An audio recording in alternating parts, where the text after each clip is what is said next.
दिल्ली के बाहरी इलाके में एक शानदार लेकिन पुरानी बिल्डिंग है।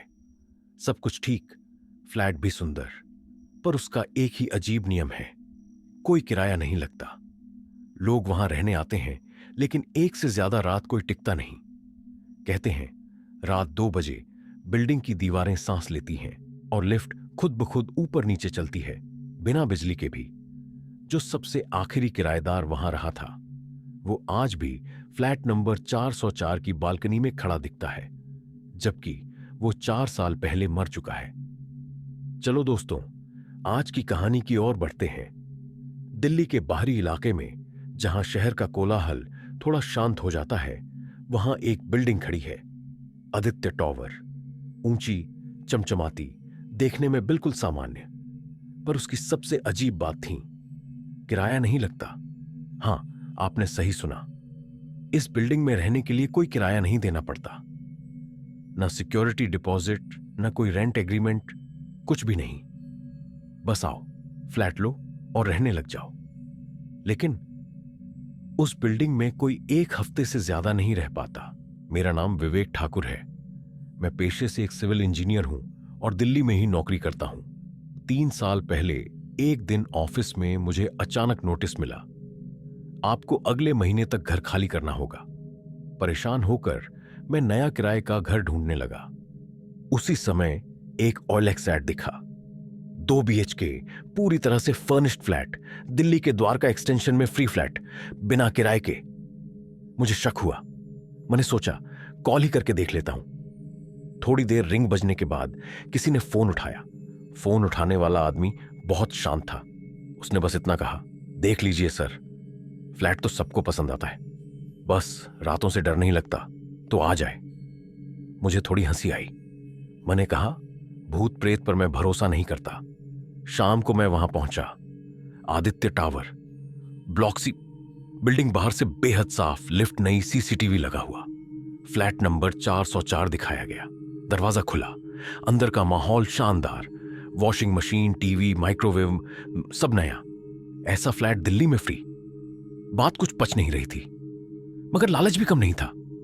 वहीं केयरटेकर ने चुपचाप चाबी दी और कहा, अगर रात में लिफ्ट अपने आप चले तो दरवाजा मत खोलना। मैं हंस दिया।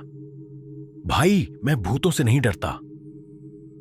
पहली रात सब कुछ सही चल रहा था। मैंने टीवी ऑन किया, खाना खाया और सो गया। रात के 1:58 पर टन टन टन लिफ्ट का घंटी जैसा आवाज आई। मैंने चुपचाप देखा।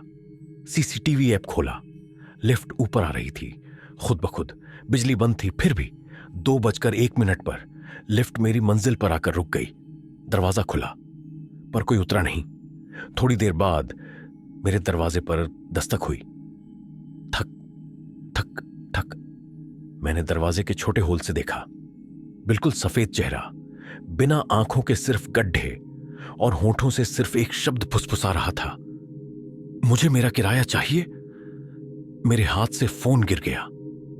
एक पल को लगा कि सांस लेना भी भारी पड़ रहा है। मैंने धीमे से पीछे हटते हुए अंदर का दरवाजा लॉक किया और चुपचाप सोफे पर जाकर बैठा गया। लेकिन मेरे डर ने मुझे चैन से बैठने भी नहीं दिया। रात के 2:30 बजे बिजली अपने आप चली गई। मैंने मोबाइल की टॉर्च ऑन की और जैसे ही खिड़की की तरफ घूमा, फ्लैट के बाहर जो स्ट्रीट लाइट थी वो बंद बंद जली और फिर पूरी तरह बुझ गई। अब अंधेरा और सन्नाटा, बस दिल की धड़कन सुनाई दे रही थी। और तभी फिर वही आवाज दरवाजे पर, थक थक थक। इस बार वो बोल रहा था, खोल दरवाजा, किराया तो चुकाना पड़ेगा ना। अब मैं आपको सच बताऊं दोस्तों, उस पल मुझे लगने लगा कि चाहे ये फ्लैट मुफ्त था, पर इसकी कीमत मेरी जान थी। मैंने दरवाजा नहीं खोला, बस अंदर ही अंदर हनुमान चालीसा गुनगुनाने लगा। सुबह के करीब 4 बजे तक सब शांत हो गया।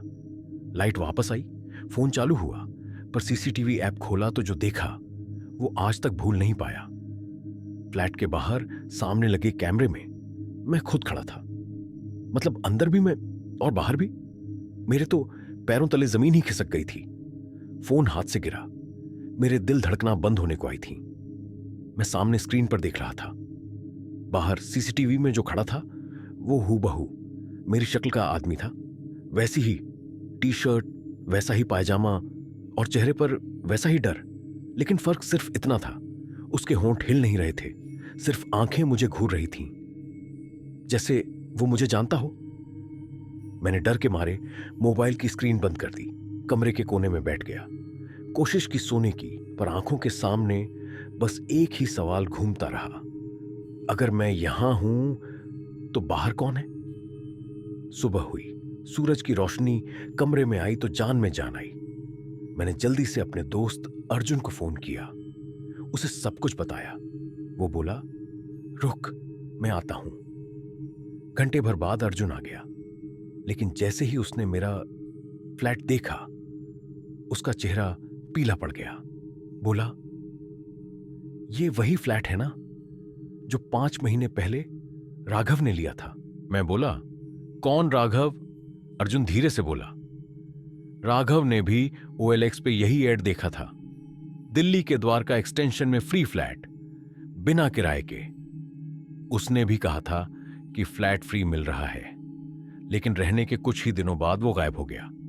पुलिस ने भी कुछ नहीं किया, उसके केस की फाइल आज भी बंद है। अब मेरी रूह कांप गई।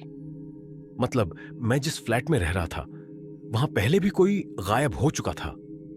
अर्जुन बोला, चल निकल यहां से अभी, बिना पीछे देखे। मैंने फटाफट सामान उठाया, चाबी टेबल पे फेंकी और बाहर की ओर भागा। लेकिन जैसे ही मैं मेन गेट से बाहर निकलने लगा, मेरे मोबाइल में नोटिफिकेशन आया, OLX, आपके फ्लैट का नया किराएदार मिल गया है, कृपया संपर्क करें। मैंने मोबाइल देखा तो स्क्रीन पर जो नाम था, विवेक। अब अगला किराएदार जब इस फ्लैट में आएगा, उसे मिलने वाला मालिक कोई और नहीं बल्कि खुद विवेक होगा। मतलब मैं खुद OLX पे किराएदार बन चुका था। शायद अब कोई और मेरी जगह लेने आ रहा है। यह देखकर मेरी उंगलियां मोबाइल की स्क्रीन पर ही जम गईं। ऐसा लग रहा था जैसे मेरी रूह किसी अदृश्य सौदे में बेच दी गई हो, बिना मेरी इजाजत के। मैंने मोबाइल वहीं पटक दिया और अर्जुन की तरफ देखा। उसका चेहरा पीला था, पसीने से भीगा हुआ। उसने धीमे से पूछा, तेरे नाम से पोस्ट कैसे लग गई भाई? मैं कुछ कह नहीं पाया, बस इतना बोला, शायद मैं अब उस बिल्डिंग का हिस्सा बन चुका हूं अर्जुन। हम दोनों गाड़ी में बैठकर वहां से निकले, पर रास्ते भर मेरी गर्दन पीछे खुद खुद घूमती जा रही थी, जैसे कोई मुझे देख रहा हो। मेरी खुद की छाया अब मुझसे अलग होकर जीना चाहती थी। मैं अगले 2 दिन घर से बाहर ही रहा, मां के घर। पर जो डर वहां था, वो यहां भी पीछा नहीं छोड़ रहा था। रात को नींद में वही आवाज आती, मुझे मेरा किराया चाहिए। फिर एक दिन मेरी मां बोली, बेटा, रात को तू बात किससे करता है और तेरा मोबाइल खुद ब खुद क्यों बजता है? अब मेरे होश उड़ गए। मैंने तय किया कि उस OLX ऐड को फिर से चेक करूंगा। मोबाइल उठाया, ऐप खुली। वो पोस्ट अभी भी एक्टिव थी। नाम विवेक किराया, कोई किराया नहीं, लोकेशन द्वारका एक्सटेंशन, अभी कॉल करें। बटन ब्लिंक कर रहा था, पर जो सबसे खतरनाक चीज थी, वो नीचे रिव्यू सेक्शन में लिखी थी। मैंने जैसे ही देखा, मेरी आंखों के सामने अंधेरा छा गया। यह फ्लैट बहुत अच्छा है, मालिक से मुलाकात होते ही सब आसान लगने लगता है। मैं अब यहीं रह गया हूं। राघव, राघव जिसका जिक्र अर्जुन ने किया था, जो 5 महीने पहले इसी फ्लैट में आया था और फिर कभी नहीं दिखा। मेरी सांस जैसे अटक गई थी। मैंने फिर से मोबाइल स्क्रीन को देखा। रिव्यू में तारीख भी लिखी थी और वो ठीक उसी रात की थी जब मैं वहां से भागा था। मतलब राघव की आत्मा अभी भी वहीं है। तभी मोबाइल की स्क्रीन ब्लैक हो गई। फोन हैंग नहीं हुआ था, बल्कि कैमरा ऑन हो गया था खुद। स्क्रीन पर मैं दिख रहा था, लेकिन जो चेहरा दिखा रहा था वो मेरा चेहरा नहीं था। आंखें सुनी सुनी, चेहरा बिल्कुल भावहीन, और होंठ धीरे धीरे हिल रहे थे, जैसे कुछ बोल रहे हों, पर बिना आवाज के। मैं डर के मारे मोबाइल दूर फेंक चुका था। रात को नींद में फिर वही सपना आया, वो कमरा, वो खिड़की, और वहां खड़ा कोई इंसान जो पीठ मोड़कर खड़ा था और बस एक ही लाइन कहता है, मालिक से मिलना है। अब मुझे समझ आ गया था ये कोई फ्लैट नहीं था, ये एक कुर्बानी मांगता था। हर किराएदार यहां आता था और मालिक बनकर खत्म हो जाता था, और फिर ओएलएक्स पे अगला एड खुद ब खुद लग जाता था। नाम बदलता नहीं था, बस चेहरा और रूह बदल जाती थी। जिस दिन मैंने वो एड देखा था, उसी दिन मेरी रूह की जगह लेने कोई और तैयार हो चुका था, और अब वो किसी बस, ऑटो या बाइक में बैठकर उसी फ्लैट की तरफ बढ़ रहा था। रात को नींद नहीं आई। हर थोड़ी देर में खिड़की से बाहर देखता, मानो कोई साया मुझे मेरे नाम से पुकार रहा हो। और फिर रात के 3:12 पर दरवाजा खुद ब खुद खुलता है।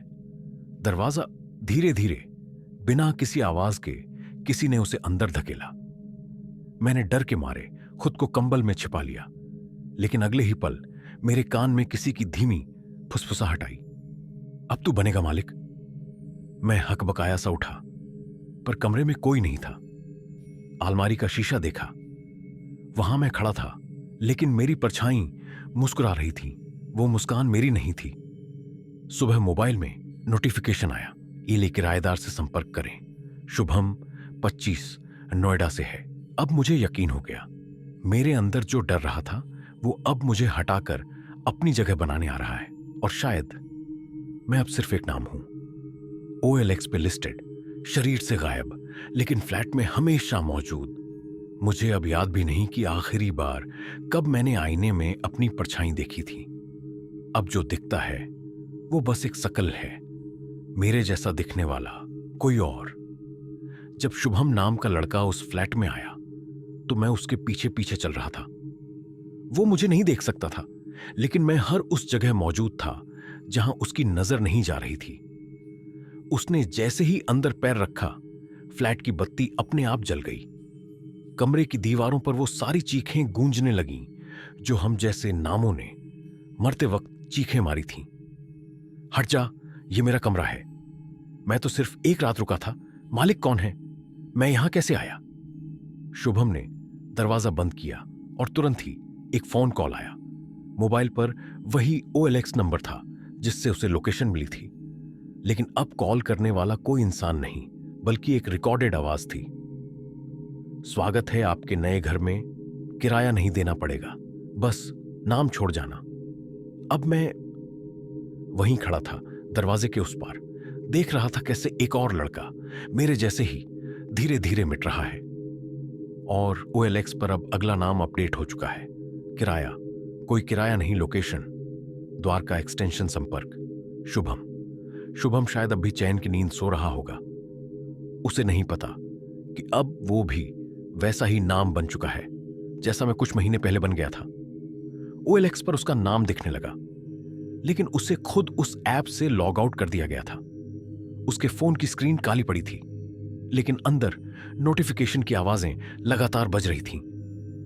Interested in your listing, can I visit today, is this still available?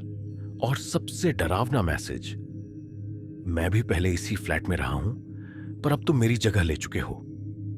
Shubham की उंगलियां कांपने लगीं।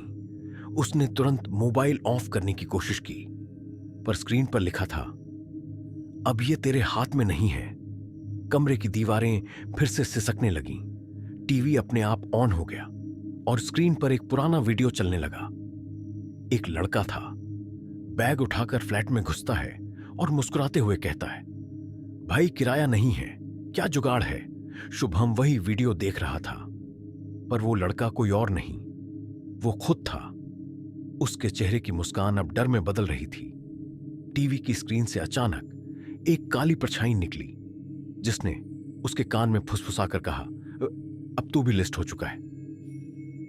ओएलएक्स की स्क्रीन पर अगला नाम अब ब्लर हो चुका था, लेकिन आखिर में बस एक लाइन चमक रही थी, इस फ्लैट का किराया रूह से अदा होता है। ये लाइन शुभम ने पढ़ी तो जरूर, पर उसे लगा ये कोई मजाक है या शायद ओएलएक्स पे किसी ने ट्रोलिंग की है। लेकिन उस लाइन के नीचे एक छोटा सा बटन भी था, मैं शर्तों और शर्तों से सहमत हूं, शुभम ने मुस्कुराते हुए दबा दिया। और यही उसकी सबसे बड़ी गलती थी। टीवी की स्क्रीन फटी और वहां से निकली एक कागज सी सफेद परछाई। जिसके चेहरे पर कोई फीचर नहीं था।